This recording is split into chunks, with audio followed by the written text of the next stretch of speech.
Welcome to the Maybe Not So Great Books channel, You Decide. This is lesson 1 of 14, the fourth turning prediction, what they got right, what they got wrong, and why it matters from the fourth turning. Generational Theory Across 3 Decades by Neil Howe and William Strauss. It's really great to be here to finally dig into this one. In 1997, 2 Washington outsiders predicted that America would face a crisis on the scale of the Civil War or World War II, and they gave us a deadline. That deadline has now passed. So were they prophets, or were they just very good at being vague? Yeah, that is the exact question we're answering today. And to do that, we are looking exclusively at the core predictions that Strauss and Howe laid out. Right. We're taking their 1991 book, Generations, and their, massive 1997 bestseller, The Fourth Turning. Such a huge book at the time. Absolutely massive. And we were comparing those original texts directly against what actually happened. And then, crucially, we're going to look at how Neil Howe updated the theory in his 2023 book, The Fourth Turning is Here. Yeah, because we actually have 2026 hindsight now. Exactly. Our mission today is to take these very specific time-stamped prophecies, hold them up to reality, and just see how grand theories of history hold up when the clock actually runs out. I am so excited for this because it's just incredibly rare to get this opportunity. Oh, it really is. Usually when you hear these huge historical predictions, they're either set, so far in the future that we'll all be dead before we can verify it. Totally safe for the author. Exactly. Or they're just so vague, they're written like horoscopes, so they can apply to literally anything. Yeah. But Strauss and Howe, they actually gave us dates. They gave us specific societal scenarios. And since we're sitting here right now, safely on the other side of their original deadline, we can genuinely test the mechanics of it. We can. Which brings us to the hook for today's deep dive. Because when you actually evaluate these frameworks, you stumble onto this highly counterintuitive truth about human psychology. Okay, lay it on us. Basically, you can be completely factually wrong about almost every structural detail of your prediction. You can misjudge the economics, the politics, the way demographics behave, completely whiff on all of it. But if you just manage to correctly guess the mood of a generation, you're golden. You are! You can build a massive multi-million-dollar consulting empire and be hailed as a modern-day prophet. That is such a staggering contradiction, because you're saying that literal accuracy actually matters less than just capturing the vibe. Yeah, capturing the emotional vibe of a historical moment. Which is wild. Because if I tell you, hey, the stock market is going to crash by 50% next Tuesday, yeah, and instead it goes up 20%, I don't get to go around claiming I was right just because people felt kind of anxious on Tuesday. No, you'd be laughed out of the room. Exactly. But in the realm of grand historical theory, that is apparently exactly how it works. It is exactly how it works. And the timeline in our sources proves it so clearly. Because in 1997, Strauss and Howe confidently stated in print that this massive societal crisis, this fourth turning, would resolve, quote, sometime before the year 2025. They drew a firm line. A very firm line in the sand. But then, as we got closer to that window, and it was obvious the crisis wasn't resolving into some, cohesive new golden age. Right. Things were still a mess. Right. So Neil Howe publishes a new book in 2023. And in that text, the resolution deadline is just quietly pushed back to the early 2030s. They literally missed the deadline, so they just gave themselves another decade. Precisely. And they did it without ever explicitly admitting that the original model failed to predict the timeline. It was just presented as this seamless, natural extension of the theory. Which, honestly, think about how often you, listening to this right now, encounter this exact dynamic. Oh, all the time. Right. You read a headline from some political pundit claiming they know exactly what the next decade holds, or an economist promising a recession is guaranteed by Q4. We are constantly sold these absolute certainties. We really are. So this deep dive is really about learning how to test those grand narratives. We're using Strauss and Howe as the ultimate case study to figure out how to separate genuine foresight from just, really clever storytelling. Yeah, and to do that fairly, we have to look at the exact blueprint they laid out. Let's go back to their 1991 book, Generations. Okay. In that book, they projected a crisis of 2020. They argued that history isn't linear, it's seasonal, it's driven by these recurring dynamics of generational behavior.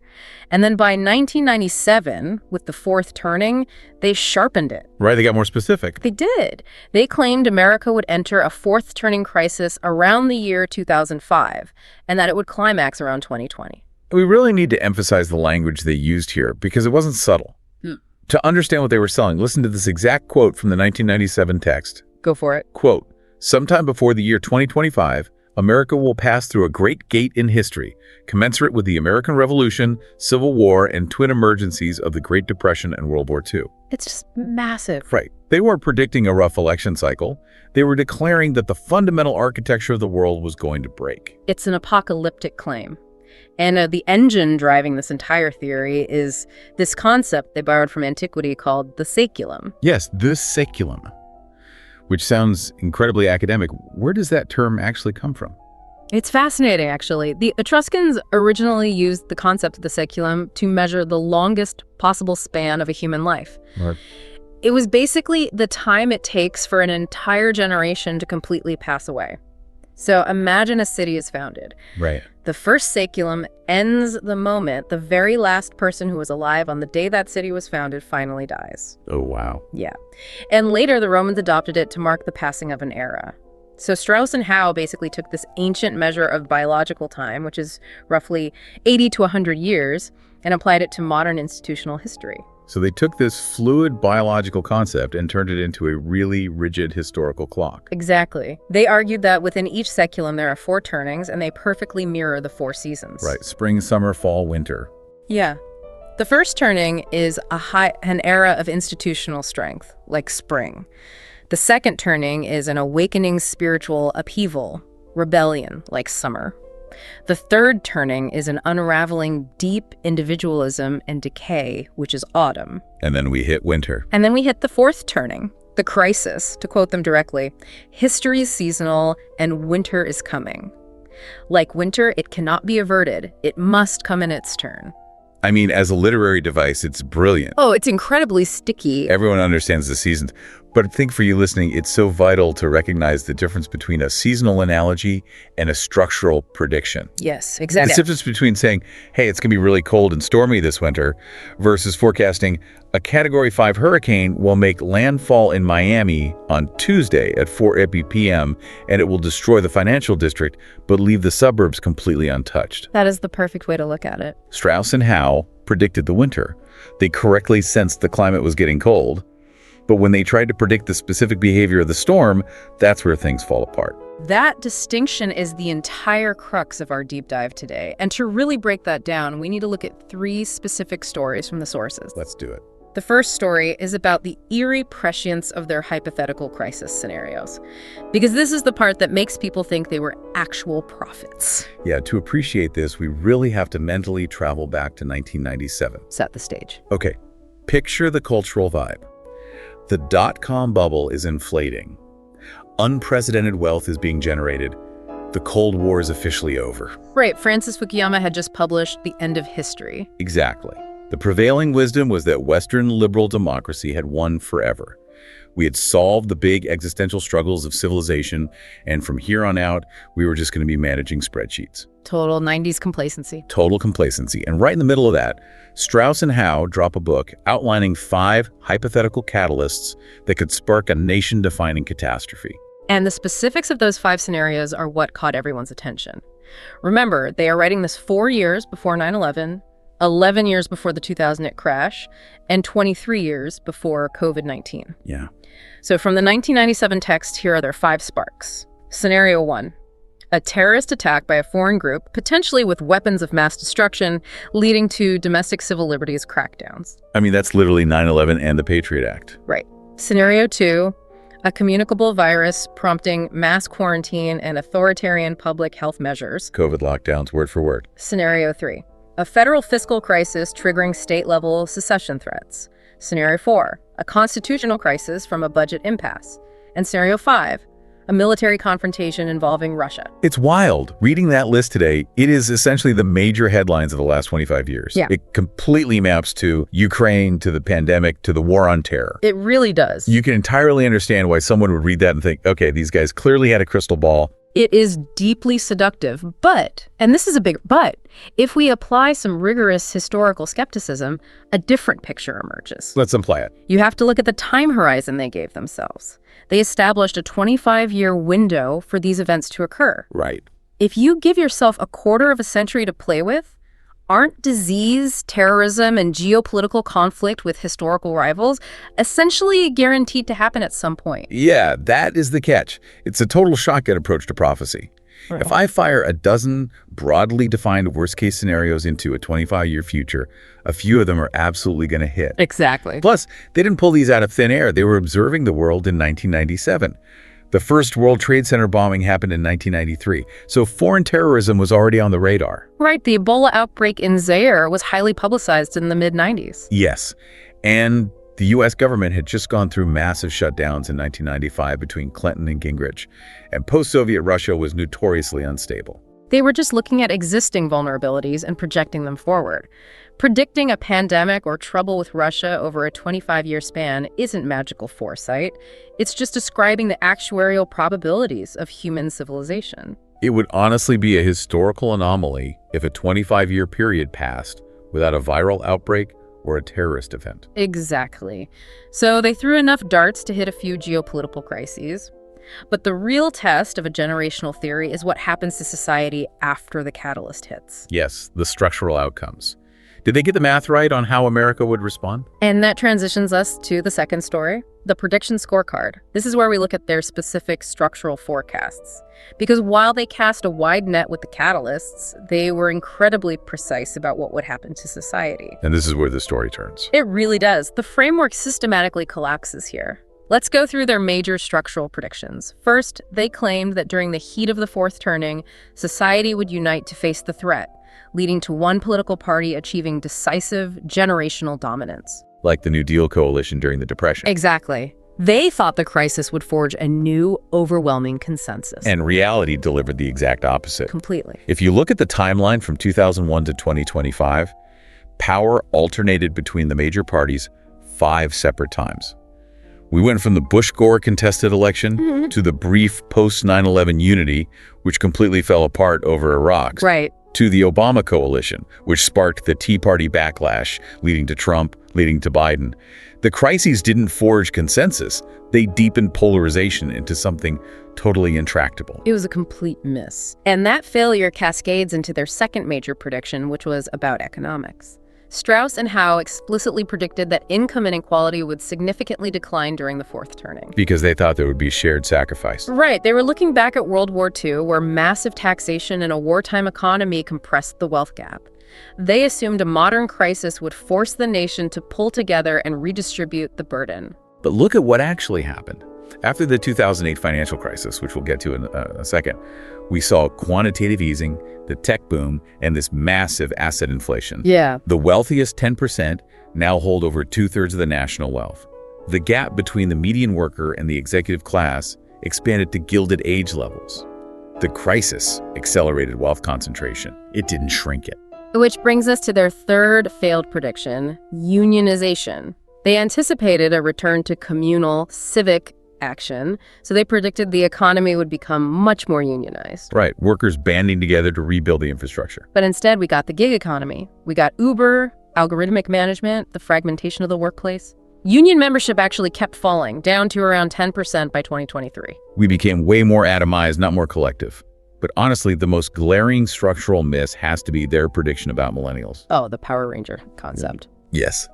For anyone listening who doesn't know this, Strauss and Howe's entire demographic centerpiece was that millennials would emerge during the crisis as this unified, rule-following, civic hero generation. They explicitly called them Power Rangers. They envisioned these boundless optimists who would embrace martial duty, act in perfect coordination, and save the failing institutions. They thought millennials would be the next GI generation. But if you ground that in the reality of the last 15 years, it is wildly off the mark. Millennials didn't march off to a unifying global conflict.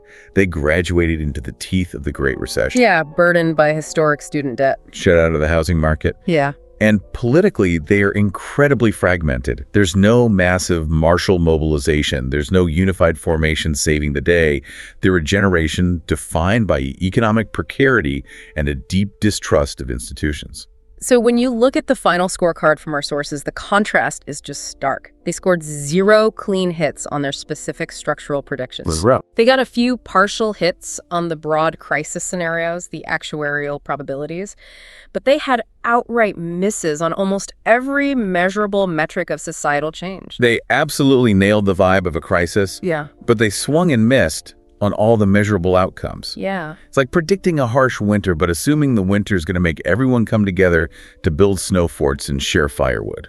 But instead, the power grid fails, everyone hoards their own supplies, and we all just fight about who broke the thermostat. That is exactly what happened, which brings us to the multi-million-dollar question and our third story. The great goalpost migration. Yes.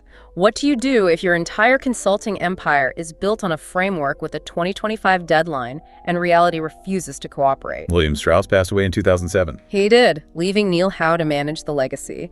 And as we got closer to the early 2020s, it was undeniable that America was not walking through some great gate in history to resolve its issues by 2025. So what did Howe do in the 2023 book? Did he just ignore the misses? He executed a masterclass in retroactive editing. Okay, walk us through it. In the original 1997 text, they said the crisis catalyst would be around 2005.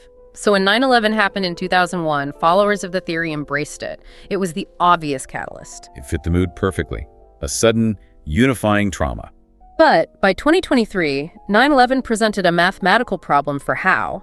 If the crisis started in 2001 and these turnings last roughly 20 years, the resolution should have happened by the early 2020s. But the polarization and distrust were only getting worse. The math didn't work. Right. So Howe retroactively changed the starting line. In the fourth terminus here, he officially designates the 2008 financial crisis as the actual catalyst. And he literally downgrades 9/11 to a mere pre-catalyst tremor. I mean, that is an unbelievable sleight of hand. You can't just demote September 11th, an event that launched 2 wars and totally reshaped global security just because it breaks your 80-year clock. It's forcing the messy reality of history to fit the rigid confines of the theory. And shifting that starting line gave him cover to move the finish line. Exactly. By moving the catalyst to 2008, he quietly pushed the resolution deadline from sometime before 2025 to the early 2030s.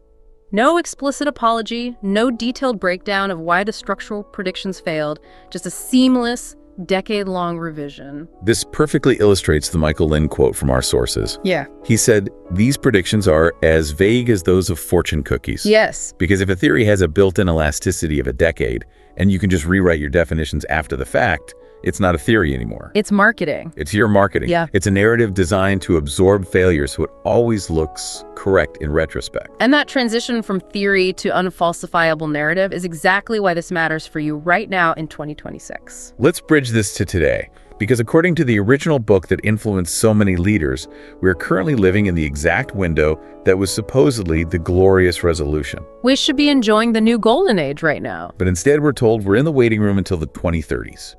And this mechanism of constantly adjusting the horizon, it's everywhere. Think about the tech CEO promising that AI will replace all jobs next year.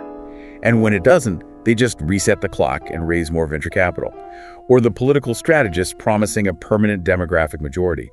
When they lose, they just say the shift was delayed. It's a perfect illustration of Karl Popper's concept of unfalsifiability. Unpack that for the listener. So a robust theory has to make a claim that can theoretically be proven wrong. If I say water boils at 100 degrees Celsius, you can test it. If it doesn't, I'm wrong. Right. But if a grand historical framework predicts total institutional collapse and reality only shows moderate political polarization, and the theorist just stretches the definition of collapse to include polarization, the theory can't be tested, it can only be believed. And we really need to point out how effectively this unfalsifiable narrative has been utilized across the board. Yeah, the sources make a strong point about the neutral political context of this. Right, and just to be clear to you listening, we are not endorsing any of these political viewpoints. We're just reporting how the framework was used.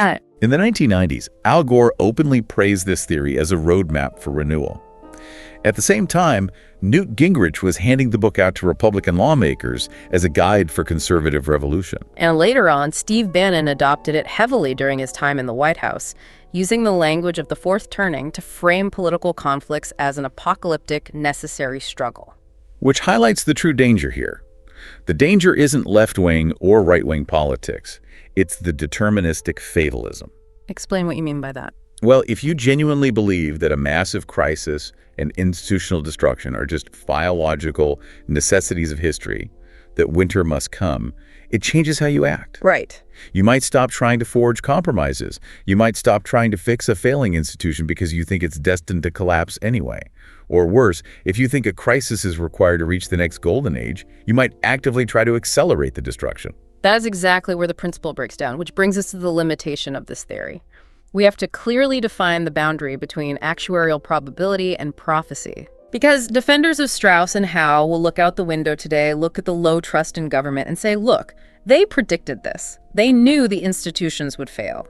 But did they really need an ancient Etruscan timekeeping device to see that coming? Exactly. If you were analyzing America in the late 90s, you were looking at institutions built right after World War II. By the early 21st century, those systems were going to be 60 or 70 years old. Add in the internet, disrupting everything, changing demographics, predicting that aging institutions would face a severe stress test over a 20-year period isn't mystical. It's basic institutional life cycle analysis. You don't need a rigid 80-year clock to know a system built for the 1950s is going to struggle in the 2020s. You just need to look at a demographic chart. And if you give a framework huge credit for broadly guessing a crisis might happen, but ignore that it was dead wrong about millennials becoming unified martial heroes, you are just falling for confirmation bias. But to be perfectly fair to the authors, Neil Howe does have a specific academic defense against these critiques. He argues the theory was never meant to predict structural changes with total precision. He says, quote, "The saculum does not produce the same events, only the same underlying mood." Moods, not events. Yeah, that is the debate angle we want you to chew on. It's a massive pivot. Yeah. But let's look at the prose side of that argument.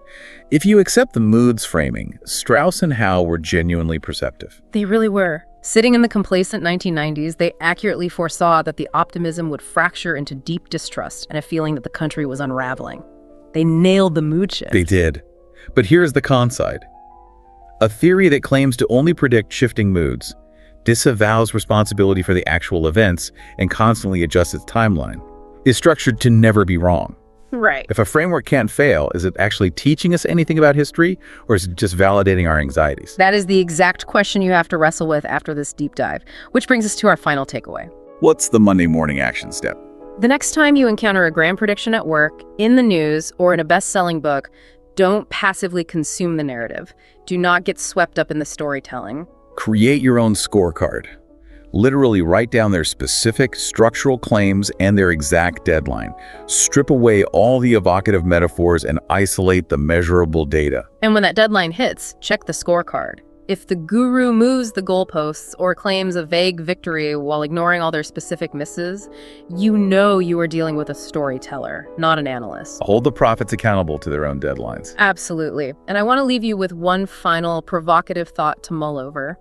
The sources reveal just how deeply appealing it is to be told that your generation is the protagonist of a grand historical drama. It flatters our ego. It does. But if every generation rewrites history to make themselves the heroes of their own story, perhaps generational theory isn't a map of time at all. Perhaps it's just a mirror, reflecting our own desperate desire to believe that the chaos of the present is part of a grand, controllable plan. That was lesson 1 of 14 on the fourth turning, generational theory across 3 decades.